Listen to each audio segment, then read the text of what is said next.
The movie begins by showing an elderly woman named Daisy lying on a hospital bed, living the final moments of her life. Her daughter Caroline stays beside her, taking care of her and preparing to say goodbye for the last time. A massive storm is approaching the city and everyone is talking about it. Caroline says that one of her friends never got the chance to say a final goodbye to her mother, but she feels fortunate to still be with hers. She hugs her mother emotionally. As Daisy reflects on her past, many memories return to her mind, and Caroline begins listening to her life story. How much I'm gonna miss you, son. Oh, here he is. What comes next? 1918. Our father was there the day. Back in the year 1918, a railway station is built, and a grand clock is supposed to be installed there. The clockmaker chosen for the task is a famous craftsman known for creating extraordinary clocks despite being blind himself. He has a young son who grows up and joins the army, but soon war breaks out. The old clockmaker leaves all his other work behind and dedicates himself completely to finishing the clock. One day, he receives a letter informing him that his son has died in the war. The heartbreaking news leaves him devastated. His son's body is returned home in a coffin, and he is buried near their ancestral house. Later, during the grand opening ceremony of the railway station attended by the president, the special clock is finally activated. To everyone's shock, the clock begins moving backward. The crowd watches in confusion as the clockmaker explains that he created the clock in reverse with the hope that all the young men lost in war might somehow return home again, work in the fields, continue their family line, and live long lives. Deep in his heart, he also wishes that perhaps his own son could come back one day. Moved by his unusual thinking and grief, the people continue staring at the mysterious clock as it keeps ticking backward endlessly. After this, no one ever sees him again. Some people believe that he died, while others think that he sailed far away into the ocean and disappeared forever. He joined the army. For months he did nothing but work on that clock. A letter came. Mr. Gatt, they buried him in the family plot. After this, Daisy asks Caroline to read a diary, and from that moment, the story of Benjamin begins. His life, just like the strange clock, is destined to move backward. When the First World War ends, people celebrate joyfully in the streets. Among the crowd, a man named Thomas Button rushes happily toward his home because his child has just been born. However, after giving birth, his wife dies. Before passing away, she makes Thomas promise that he will take care of their baby. Thomas walks toward the cradle to see his child, but the moment he looks at the baby's face, he becomes horrified. The baby looks extremely strange and old. In panic, Thomas grabs the child and runs outside. Near the lake outside his house, he even tries to drown the baby, but a guard notices him. Frightened, Thomas runs away and eventually reaches an old age home. There, he wraps the baby in a cloth and secretly leaves him on the stairs before escaping. Promise me, he has a place. Thomas.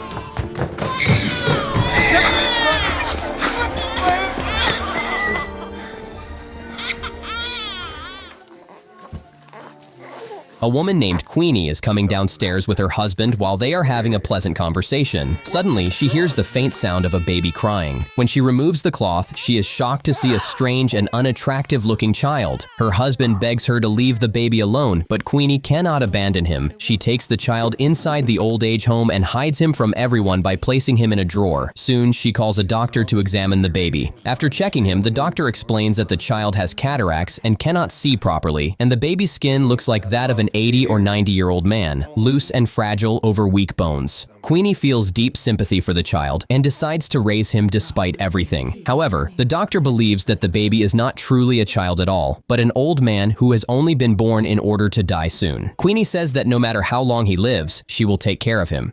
God, man.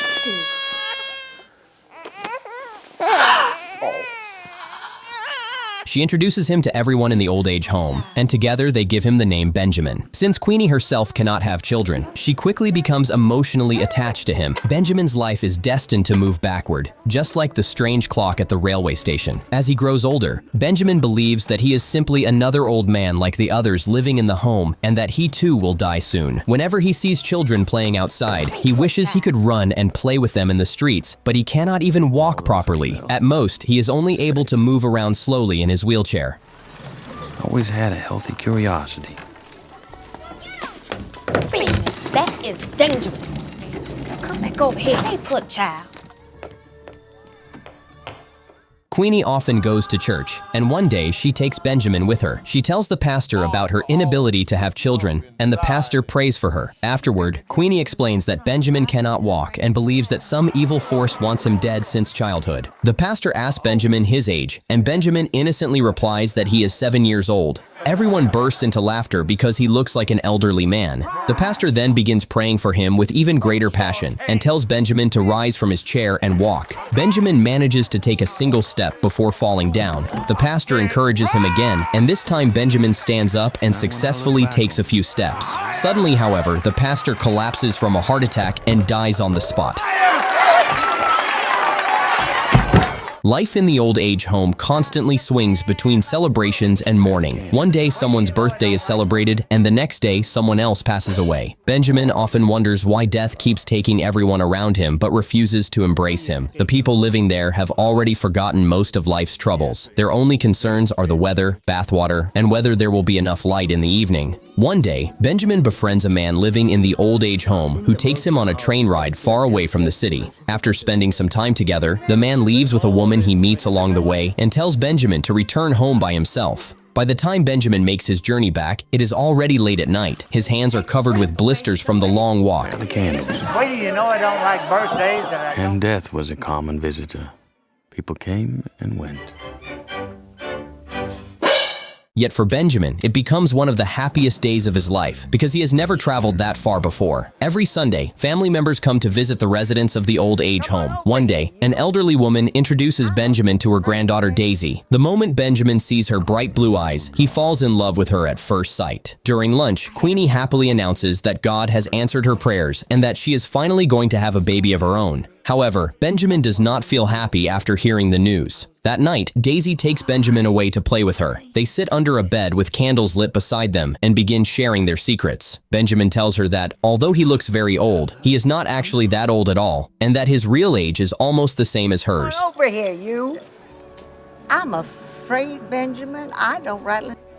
I never forgot her blue eyes. Daisy smiles and tells him that he is different from everyone else. Soon, Daisy's grandmother catches them together and scolds Benjamin harshly while sending Daisy back to her room. Benjamin feels embarrassed, but cannot understand why she is treating him that way. Hearing the noise, Queenie comes outside and gently explains to Benjamin that people will never understand that a child lives inside the body of an old man. Later in his room, Benjamin meets another elderly resident who proudly says that lightning has struck him 7 times, yet he is still alive. As time passes, Queenie finally gives birth to a daughter. After the baby arrives, most of her attention naturally shifts toward her own child, leaving Benjamin feeling lonely. He begins spending more time by himself. I've been struck by lightning 7 times. Once when I was repairing a leak on the roof. One day, an old woman comes to live at the home and starts teaching Benjamin how to play the piano. Meanwhile, changes slowly begin taking place in Benjamin's body. Instead of growing weaker with age, he starts becoming healthier and stronger. One day, while standing near the seashore watching a ship, Benjamin meets a man looking for workers. Benjamin eagerly agrees to go with him. He is so excited about the opportunity that he is willing to work even for free. But the ship's captain, Mike Clark, promises to pay him as well. Captain Mike is a rough and carefree man. He jokingly asks Benjamin how many women he has slept with. Benjamin honestly replies that he has never been with any woman in his life. At first, the captain refuses to believe him. Later, the captain takes Benjamin to a brothel. There were many changes. Some hair started growing in all sorts of places. I felt pretty good, considering. There, a woman tells Benjamin that although he looks old on the outside, he is still young inside. For the first time, Benjamin realizes that a person can enjoy life instead of simply fearing death. Unknown to Benjamin, Thomas Button also used to visit the same brothel. While returning home from there one night, Thomas gives Benjamin a ride in his car, and the two begin talking without realizing the true connection between them. Thomas and Benjamin sit together drinking alcohol while discussing Benjamin's strange condition. During their conversation, Thomas slowly realizes that Benjamin is actually the son he once tried to abandon and kill at birth. However, he does not reveal the truth to Benjamin. Later, while dropping him home, Thomas asks if they can meet again sometime. Things money can buy you.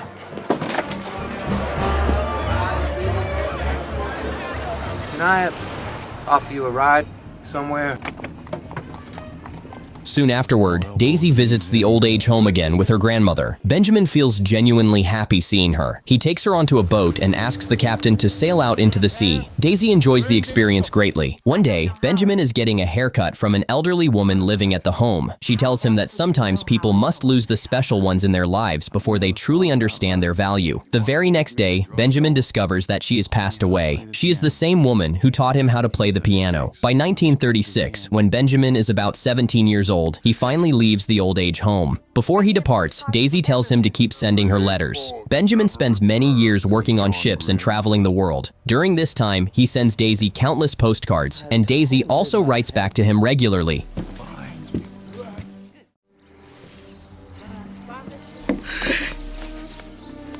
Write me a postcard from everywhere.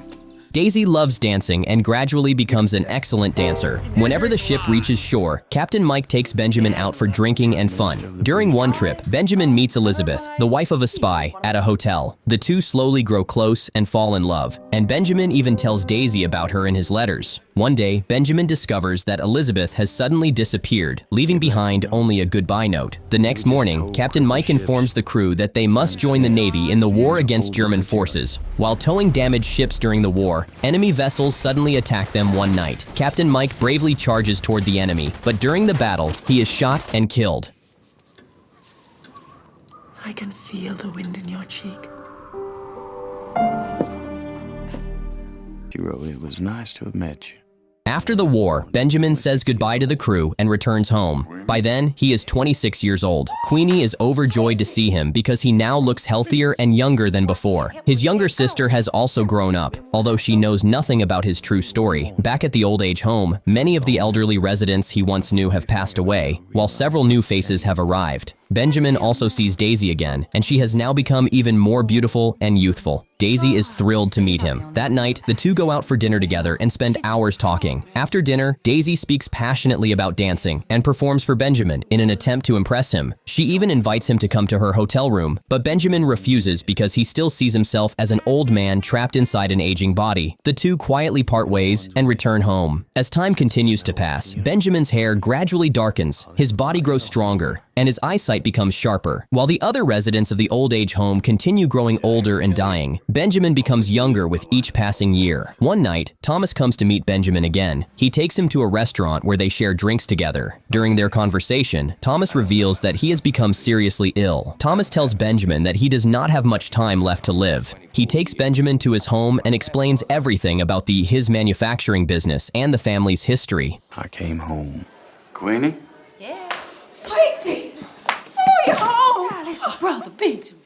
Finally, he reveals the truth that Benjamin is actually his son and confesses everything that happened after his birth. Benjamin looks at a photograph of his mother for the first time. Thomas admits that he has no one else left in the world and wants to transfer all his property to Benjamin before he dies. That is why he brought him there. However, Benjamin has no interest in the button business. He returns to the old age home and tells Queenie everything. Queenie becomes furious after hearing what Thomas did to him as a baby. Outside his room, Benjamin once again meets the old man who proudly says that lightning has struck him 7 times. Seeing the lonely old man softens Benjamin's heart, and he decides to visit Thomas again. Benjamin begins taking care of him and even brings him to watch the sunrise at his favorite place. During this time, Benjamin remembers Captain Mike's final words. Before dying, the captain had said that no matter how angry people become at fate or life, when the moment of death finally arrives, they eventually have no choice but to accept it peacefully. Soon afterward, Thomas dies peacefully. Later, Benjamin travels to New York City to watch Daisy perform. At a party after the show, he sees another dancer kiss her, leaving him heartbroken and jealous. Feeling that he has lost his chance, Benjamin quietly leaves without confessing his feelings. Daisy becomes a famous dancer and performs in many cities, but despite her efforts to stay in touch, Benjamin keeps distancing himself while traveling the world. One day, Benjamin learns that Daisy has been hit by a taxi, leaving her leg badly broken and possibly ending her dancing career. He rushes to care for her, but Daisy, unwilling to appear weak in front of him, asks him to leave.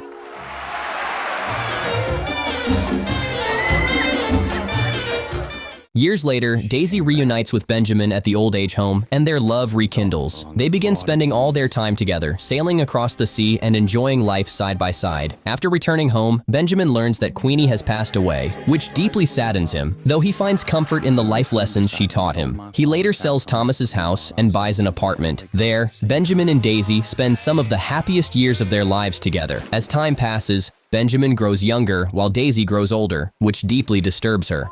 She opens a dance school to regain purpose in life. Eventually, Benjamin tells Daisy they now appear almost the same age. Daisy then reveals she is pregnant. Benjamin feels anxious instead of happy, fearing that as their child grows, he will become too young to be a proper father. Daisy reassures him they can manage together, but he remains worried. 9 months later, Daisy gives birth to a baby girl. They name her after Benjamin's mother. That little girl is Caroline, the same daughter who is now reading Benjamin's diary aloud to Daisy in the hospital. Only now does Caroline finally realize that Benjamin was her real father. As Caroline grows older, Benjamin worries about her future and tells Daisy that she cannot manage both him and their daughter forever. He believes the child needs a real father and even suggests Daisy should remarry. Eventually, Benjamin sells all his assets and leaves the money for Daisy and Caroline before quietly leaving their lives. While reading the diary, Caroline becomes emotional as she discovers Benjamin's many letters and postcards expressing his deep regret that he could not raise her or be present in her life as a father. Sold the summer house on Lake Pontchartrain, if you remember me.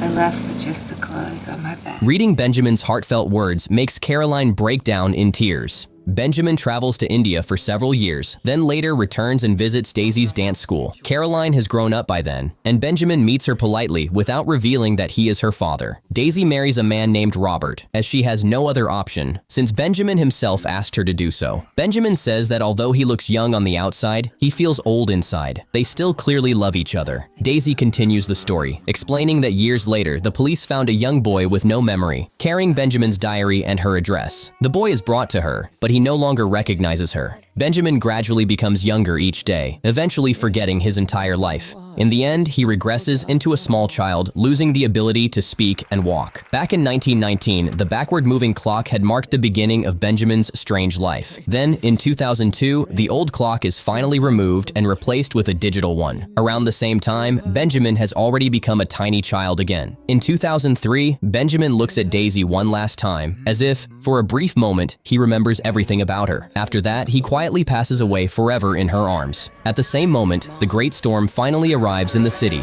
and the rain begins pouring heavily. Caroline steps outside to look at the weather while Daisy prepares to tell her one final truth about Benjamin. But before she can continue, Daisy peacefully dies as well. Near the end of the movie, the stormwater slowly reaches the old clock, and the story comes to an emotional close.